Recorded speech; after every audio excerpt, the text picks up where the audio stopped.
আজকে জুম্মার দিন। সকাল 8টা, সকাল 9টা, সকাল 10টা, সকাল 11টায়,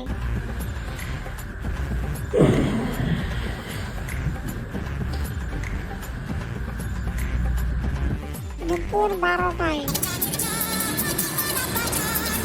আরে কয়টা বাজছে? এখন পর্যন্ত ঘুম থেকে উঠিসনি? আব্বাই দেখেন এক্ষুনি উঠে নামাজ পড়তে যাবো, গোসল করতে হবে আপনার। 8টা বাজছে, এক্ষুনি উঠে যাবো আব্বা।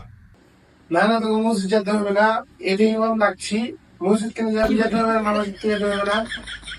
ঘর কেন গুন্দাইছি? তুই কতদিন থেকে গোসল করিসনি? ঘর গুন্দাইছে তো আব্বা। গোসল করছিল ওই 2 দিন হলো। গোসল গত সপ্তাহে জুমা দিন করছিল, আর করিনি আব্বা। শীতে মেলা ঠান্ডা লাগছে আব্বা, তার লেগে